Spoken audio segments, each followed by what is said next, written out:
जी रवि के लिए लड़की देख रही थी, पर उसे क्या पता था कि उसके बेटे ने तो पहले ही किसी को पसंद कर लिया है। रवि और ईशा एक दूसरे को पसंद करते थे।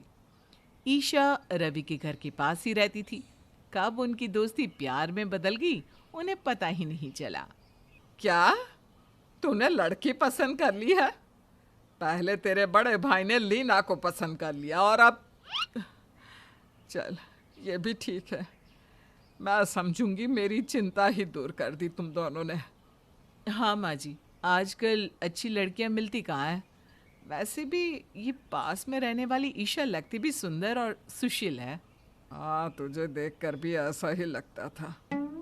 क्या कहा माँ जी? अरे कुछ नहीं। उसे घर का काम, खाना बनाना सब कुछ आता तो है ना? अरे हाँ माँ, वो सब कामों में बहुत होशियार है। उसे सब कुछ आता है। हाँ, तो फिर मुझे क्या आपत्ति हो सकती है भला। तू खुश, लड़की भी अच्छी है, तो हम राजी हैं। उसे बोल अपने घर वालों से बात कर ले।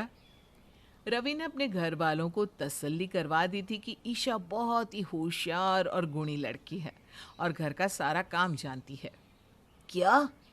पर तुमने तो कहा था कि ये सब कहना अपनी माँ से। हाँ तो क्या कहती कि अपनी माँ से कहो कि मुझे कुछ भी नहीं आता।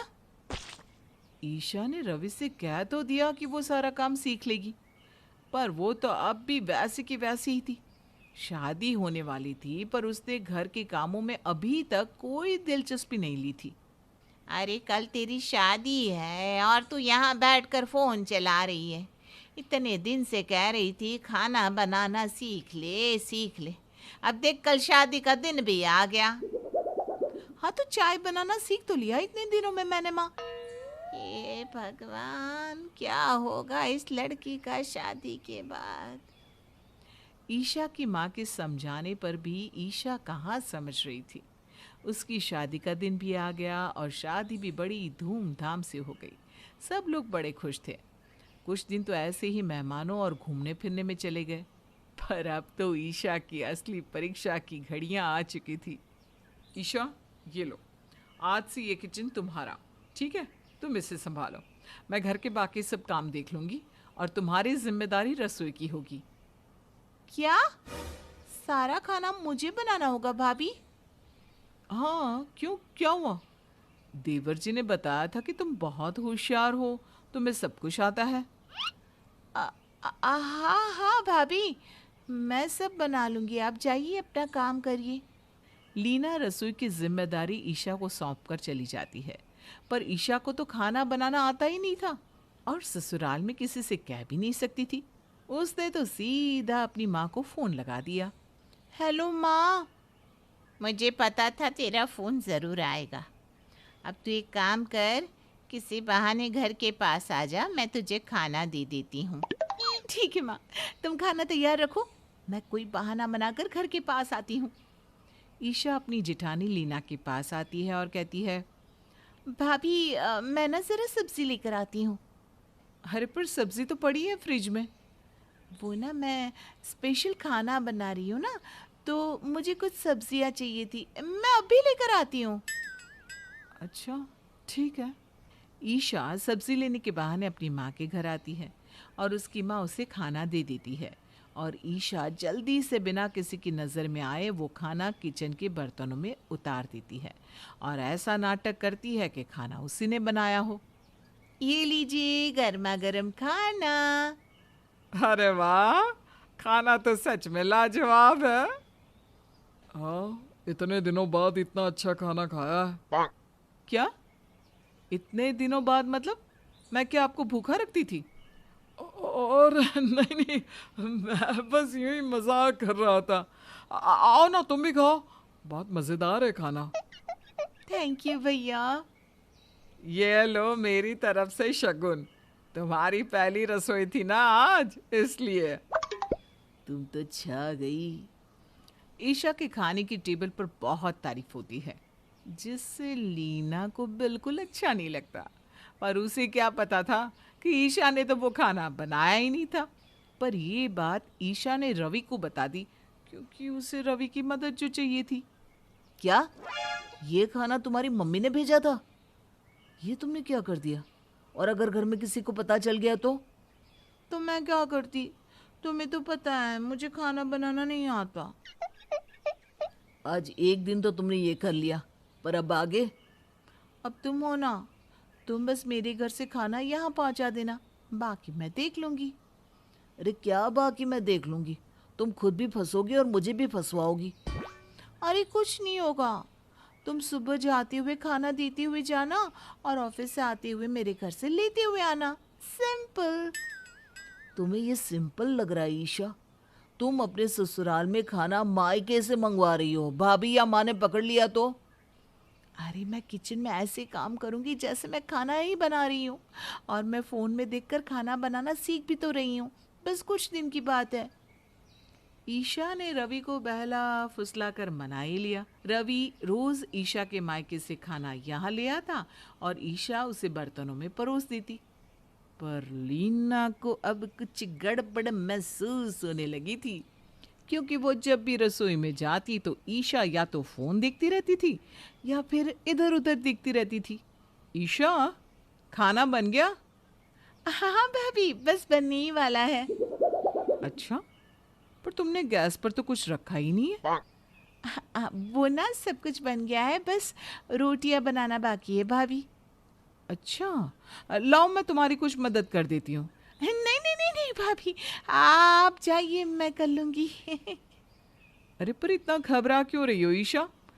नहीं भाभी, वो किचन में गर्मी है ना, बस इसलिए। लीना ईशा के कहने पर बाहर चली जाती है, पर अब उसे पूरा यकीन हो गया था कि ईशा कुछ तो छुपा रही थी। ईशा ने कहा सब कुछ बन गया है, पर बर्तन तो सब खाली थे, तो उसने ऐसा क्यों कहा? लीना ये सब सोच रही थी कि तभी उसने रवि को किचन में जाते हुए देखा, और जब वो बाहर आया तो ईशा ने सबको खाने पे बुला लिया। अभी तो उसने कहा रोटियां बनाना बाकी है। अच्छा देवरानी जी, आपको रंगे हाथों पकड़ना पड़ेगा। सब मेरे खाने का मजाक बना रहे थे ना, अब मैं सबको बताती हूँ।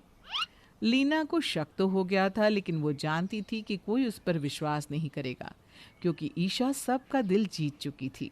लीना रसोई में आती है और ईशा से कहती है, ईशा आज खाना मैं बना देती हूँ, आज मेरा बड़ा मन है कढ़ी चावल बनाने का, ठीक है? हाँ भाभी, आप बना लीजिए, मैं घर के बाकी काम देख लेती हूँ। चलो, एक दिन तो माँ को आराम मिलेगा। अच्छा ठीक है। ईशा किचन के बाहर आकर अपनी माँ को फ़ोन लगाती है। हेलो माँ, आज खाना मत बनाना, आज मेरी जेठानी खाना बना रही है। ठीक है बेटा, तो दामाद जी से भी कह देना खाना लेने ना आए। हाँ हाँ, मैं उन्हें भी मैसेज कर देती हूँ। ईशा रवि को मैसेज कर देती है कि आज वो उसकी माँ के घर खाना लेने ना जाए। ईशा बाहर कुछ काम कर रही थी कि तभी लीना की आवाज़ आती है। ओ मेरा हाथ माँ जी, मेरा हाथ जल गया। अरे अरे क्या हुआ लीना बहू? मेरा हाथ जल गया माँ जी। अरे तू चल, मैं तुझे बर्फ लगा देती हूँ। ईशा बहू रसोई देख लेगी, आजा बाहर आजा। तुम देख लोगी ना ईशा रसोई? हाँ, वो अरे हाँ, वो होशियार है, सब देख लेगी, तू चल। अच्छा ईशा, ज़रा अपना फ़ोन देना प्लीज़, मेरे फ़ोन की बैटरी ख़त्म हो गई है। मैं भावेश को फ़ोन करके दवाई लाने को कह देती हूँ। फ़ोन? ठीक है, ये लीजिए। लीना और कावेरी रसोई से चले जाते हैं। अब ईशा को समझ में ही नहीं आता कि क्या करे वो। उसने तो रवि और माँ दोनों को मना कर दिया था। चल ईशा, आज तो खाना बनाना ही पड़ेगा। ईशा खाना बनाने लगती है और इतने में रवि और भावेश भी ऑफिस से आ जाते हैं और सबको रसोई से जलने की बदबू आती है। मर गए, लगता है ईशा है रसोई में। चलो चलकर देखते हैं। सब लोग रसोई में आ जाते हैं और देखते हैं कि ईशा ने सब कुछ जला दिया था।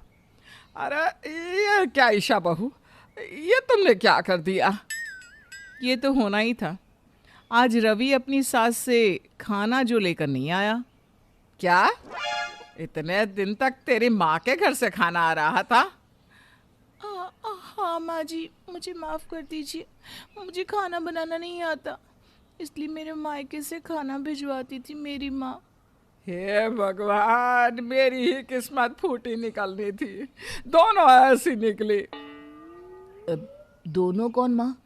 अरे तेरी भाभी लीना, उसे भी कहाँ खाना बनाना आता है, माँ ही तो रसोई बनाती थी। क्या? क्या? मुझे लगा ईशा को आता होगा खाना बनाना, तो मैं भी इससे सीख लूंगी।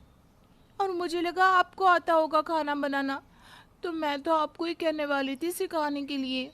हे भगवान, दो दो बहुओं के होते हुए खाना मैं बनाऊं। चलो हटो तुम दोनों, खिलाती हूँ कढ़ी चावल तुम सबको। माँ जी, मैं ना रोटी खाती हूँ। हाँ हाँ, और भी कोई फरमाइश हो तो बता दो।